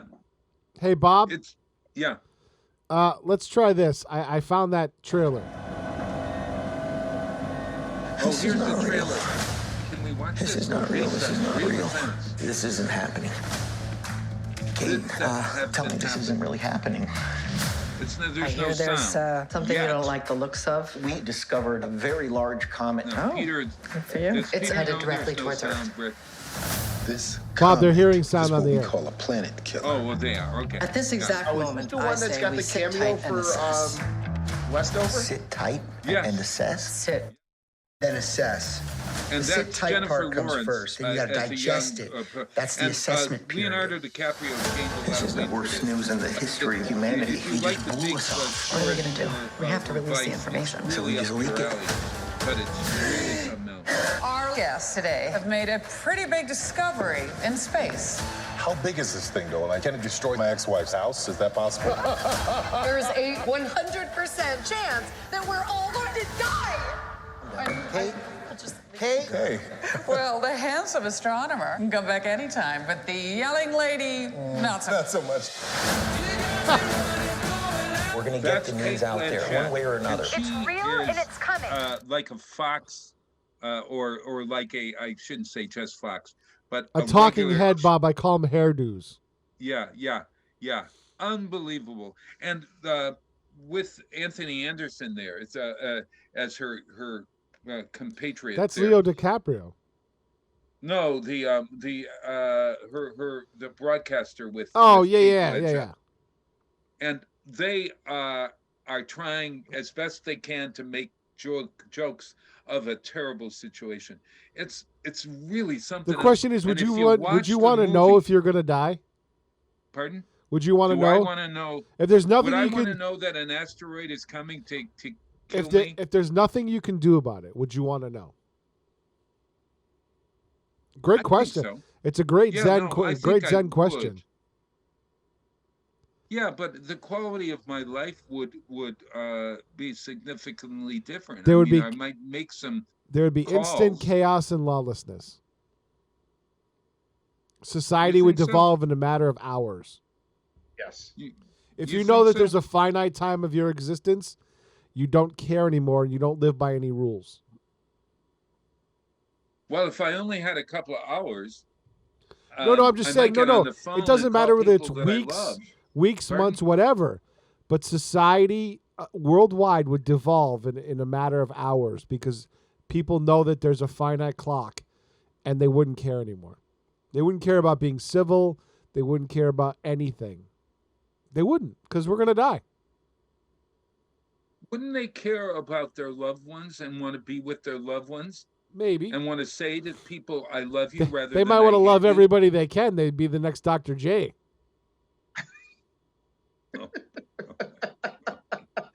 Look, I think that most people would not want to spend the time. Hate is such a terrible, or I'm going to run and I'm going to destroy stuff. I wouldn't say hate. They just wouldn't care about being civil anymore. The veils of society and the veils of the thin nature of us existing together as human beings would just drop. Have you ever been trapped in an elevator, Peter? Yes. Where you know, or in a place where suddenly something bad is happening. You all band together to try to save yourselves. But if you know that there's no way to save, Bob, I'm saying that you got a comet approaching, there's no way to save anymore. All that goes away. It's every man for themselves. I don't believe it. There you go again with that survival of the fittest attitude. Because that's human nature, Bob. No, it isn't. Yes, it is. There's a part of human nature that says, I love you and I want to do something for you. You ever read Lord of the Flies, Bob? Look, I'd invite you all over to dinner and I cook a nice dinner for you. And in fact, in Don't Let Up, you're going to see what happens. It's Don't Look Up, Bob. Oh, it's Don't Look Up? Yes. Don't Let Up. Don't Look Up. I Googled both titles. It's Look Up. Don't Look Up. Okay.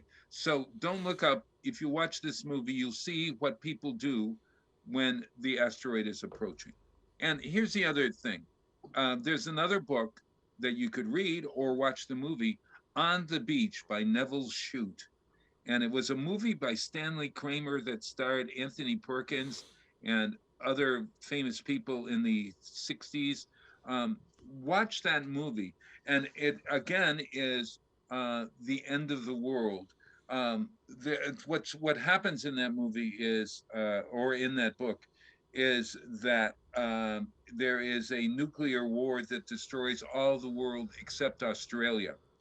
And the cloud is coming down of nuclear radioactivity or whatever down to Australia, and people have to decide what they're going to do with the rest of the time they have on Earth.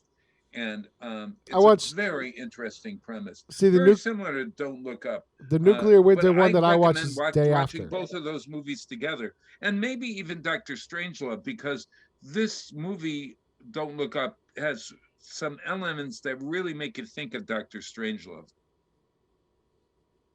Okay. I liked the one I liked about nuclear war is The Day After. Did you ever see that movie? Oh, that's very good as well. Yeah, yes, that's a good excellent, movie. Excellent. Mm-hmm. Yeah. So the movie yes, the movie I was talking about is called I See You. And actually, I was wrong. It actually does. It actually, there's two actors in it who are pretty well known: Helen Hunt and John Tenney. Oh yes. Yeah.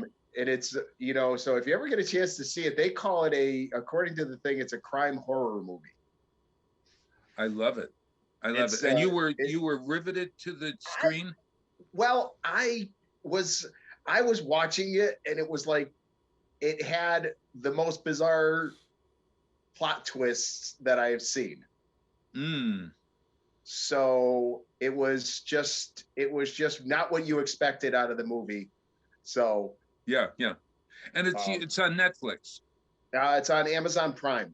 Amazon Prime. Okay, well, gotcha. Yeah, Prime Video or whatever. Yeah, Amazon Prime Video. So I See You with Helen Hunt. Let's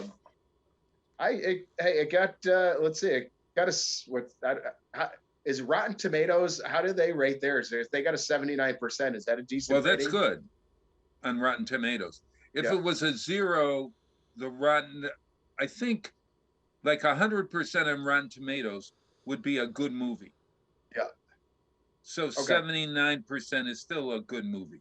Okay, I don't. It got a 6.8 out of 10 on I am decibels. I don't know, something I've never seen. I don't know. I don't know those ratings. I know the stars. It got like 3.5 stars. So yeah. All righty. So here's a question for you.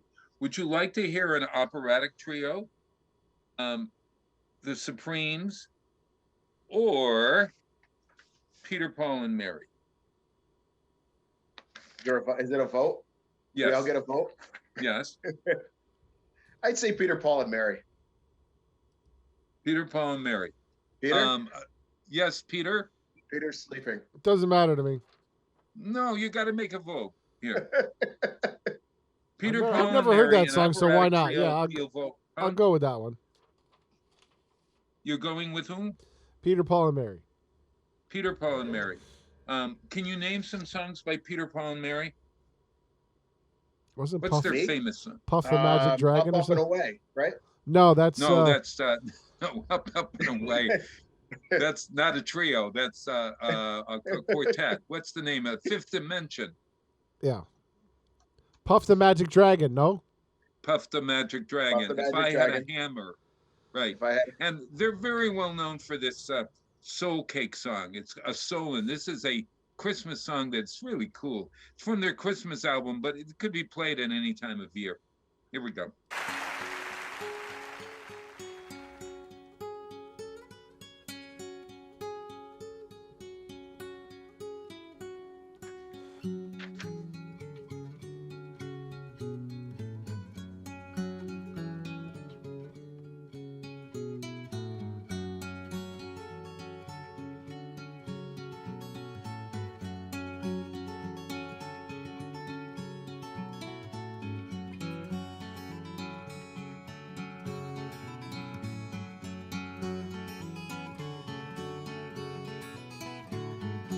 Hey ho, and nobody home, eat nor drink nor money have I none, yet shall we be merry. Hey ho, and nobody home, eat nor drink nor money have I none, yet shall we be merry. Hey ho, and nobody home. Hey ho, nobody home.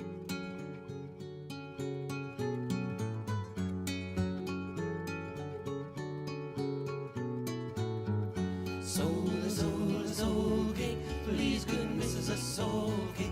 Apple, a pear, a plum, a cherry, any good thing to make us all merry. 1 for Peter, 2 for Paul, 3 for him who made us all.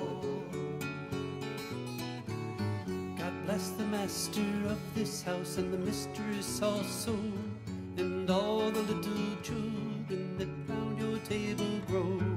The cattle in your stable and the dog by your front door, and all that dwells within your gates, we wish you 10 times more. A soul cake, please good missus, a soul cake.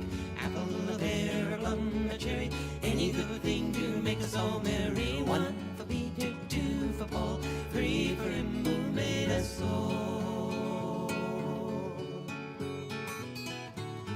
Go down into the cellar to see what you can find.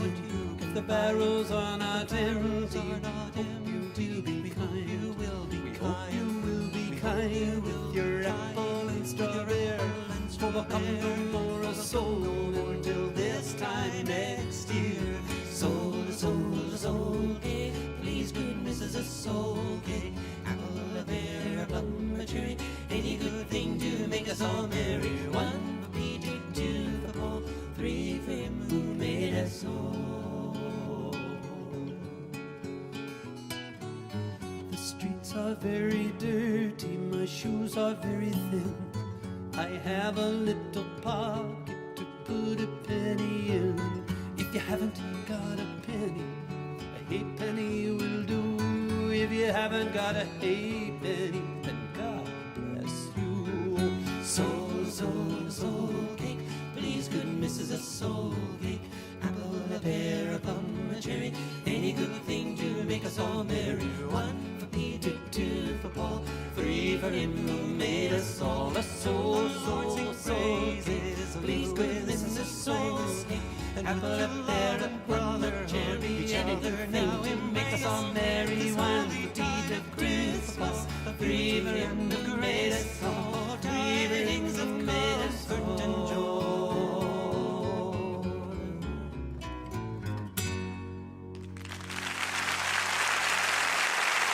Underwriting for the community programming of WSKB is provided by the Boys and Girls Club of Greater Westfield, serving the youth of the Whip City and surrounding communities since 1969. For more information on the Great Futures Club for ages 3 to 5, happening weekdays, and the Club Teen Center for ages 11 and older, weekdays from 6:30 till 8 p.m., go online at bcgwestfield.org or visit the club at 28 West Silver Street. The Boys and Girls Club of Greater Westfield. Great futures start here. Underwriting support for the community programming of WSKB is provided by the Greater Westfield Chamber of Commerce, the voice of business for the Greater Westfield communities. Informing, educating, and advocating, the Chamber provides opportunities for members to make meaningful connections on local, regional, and state levels. For more information on the Chamber's many events, workshops, and programs, as well as the benefits of membership, visit westfieldbiz.org. The Chamber focuses on the most important economy, yours. This is Ken Stomsky from Ken's Den on WCPC 15 and 89.5 FM, Tuesdays, 8 to 10. Community Radio 89.5 WSKB. Live from Studio 120 at Westfield Technical Academy, this is WCPC Channel 15 and 89.5 FM, WSKB Westfield. Wow, it is Tuesday morning. It is January 4th, 2022 and counting. And I am here with the great Rick Berry and the great Peter Coles. And wow, what a lovely scene of Westfield sunrise. That really was beautiful. That was nice. That was nice. Better than the 3 mugs that are up there now.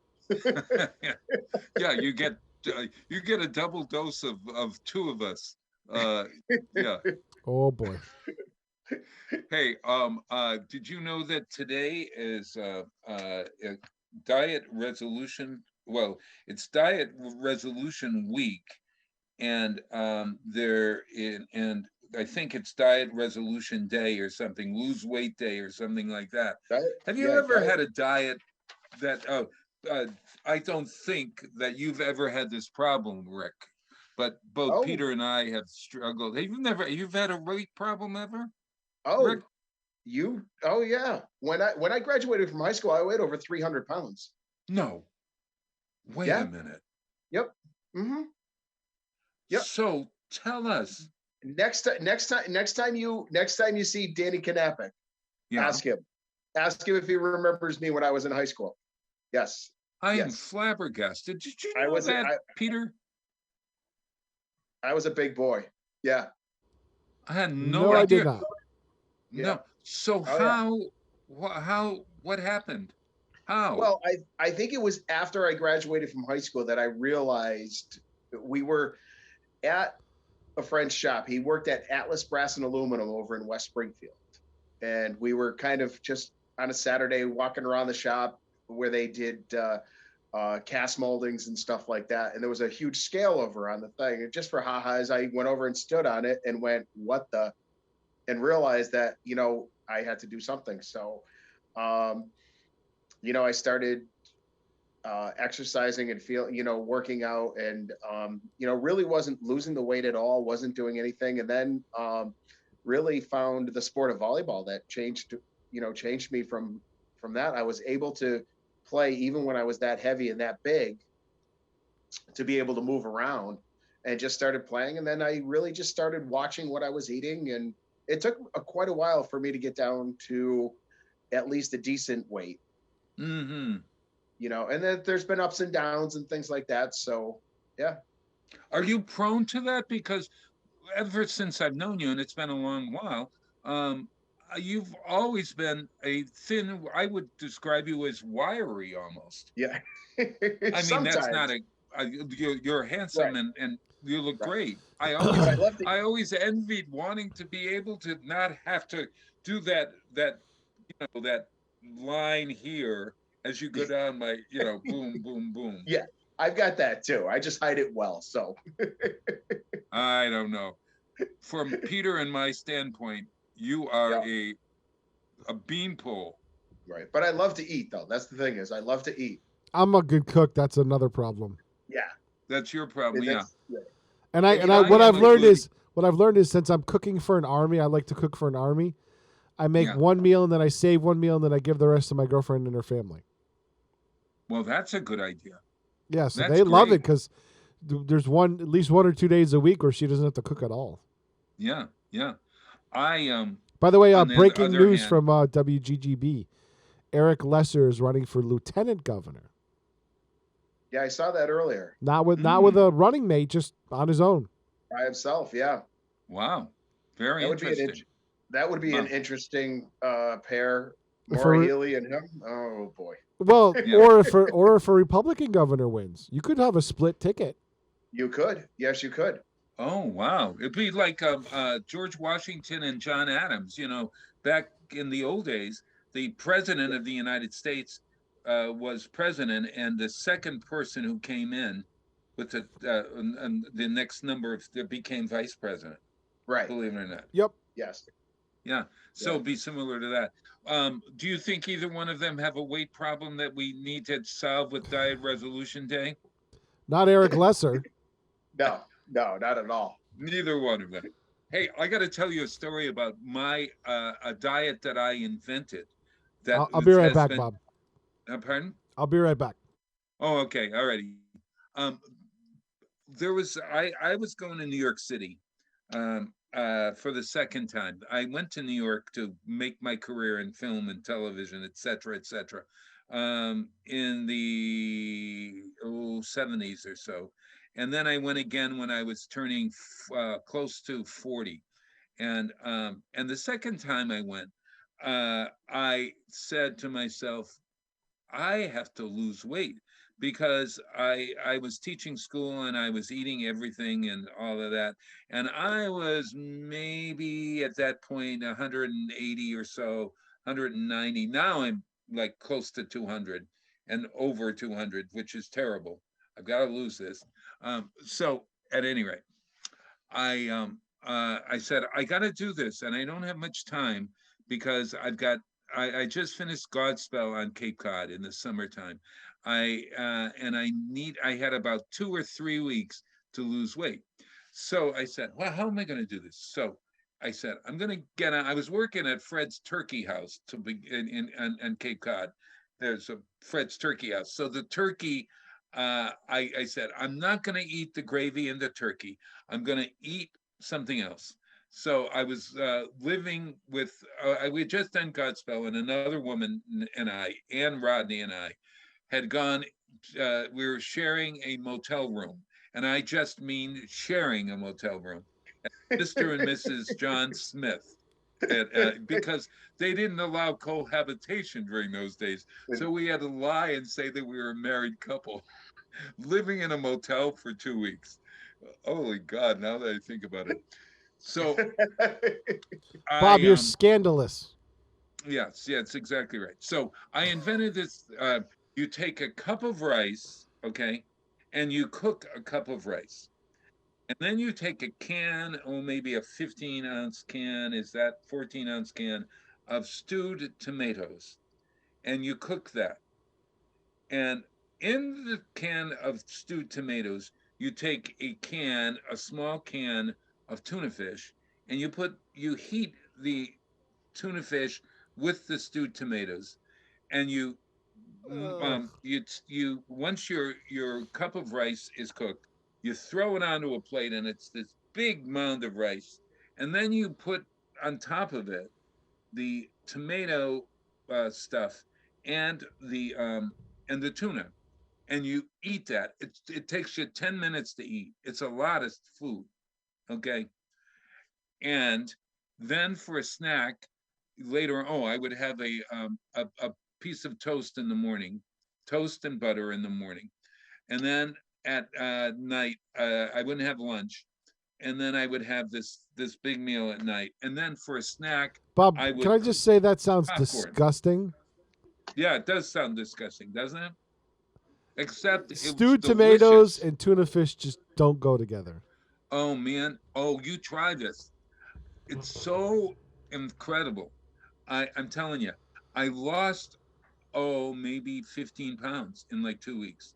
Now it's terrible to lose weight fast, et cetera, et cetera. But the irony of this whole thing is I I lost weight.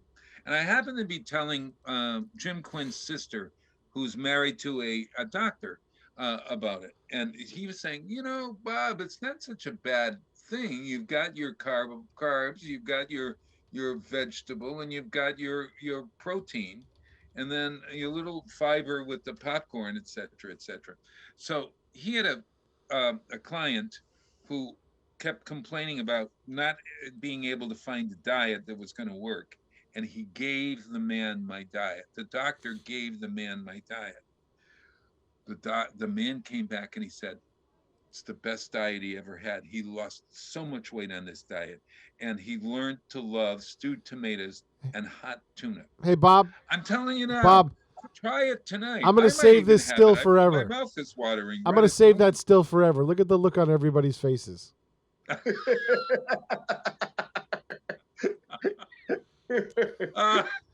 I'm saving that one forever right there. Oh God, really? I don't know about you, but even like a tuna melt, I can't have warm tuna fish. I don't know. No? It just no. Oh, I love warm tuna fish. No. In a casserole, tuna casserole with egg noodles? Nope. No? Nope. You eat tuna. If you had a real tuna, I mean, like a slice of cod or a slice of whatever. I don't. No, I don't eat fish. The only thing I do is I will eat the cooked tuna out of and mix it with mayonnaise and some celery and stuff like that and have it cold. Yeah, I like that. Yeah. But I love it. You got to try my recipe though. Peter, will you try my recipe for me and come back and tell me? No, Bob, because it just sounds horrible. It will make you not want to eat. I grant you that. You got to eat it with a spoon because it's kind of like worse. Drippy. The texture of it just sounds horrible. Warm tuna fish. It's just Hey, Bob, look at the time. It's 8:00. It's holy mother. It's time for us to go. Hey, wow, that was quick. It really was. Did we get to anything that I had on the sheet? Maybe some. I don't know. Some of it, yes. Maybe some of it.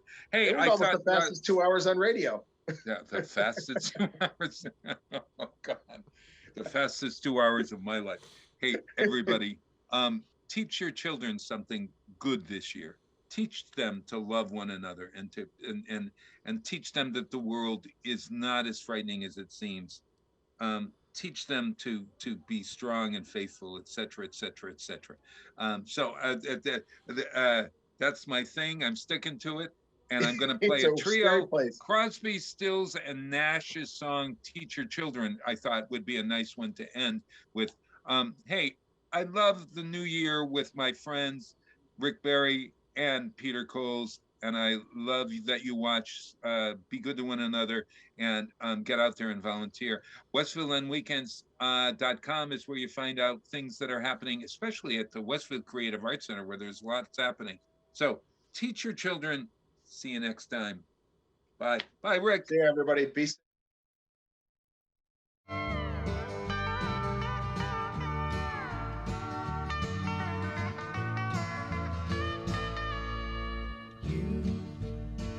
You are on the road, must have a code that you can live by, and so become yourself, because the past is just a goodbye.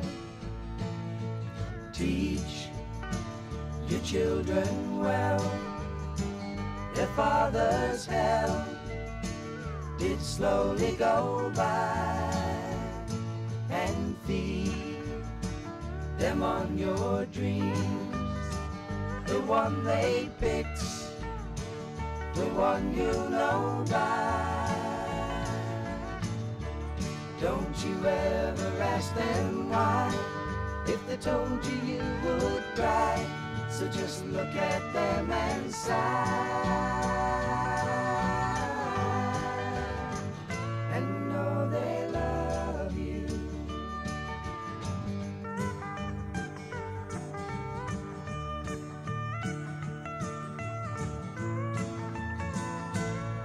And you of tender years can't know the fears that your elders grew by, and so please help them with your youth.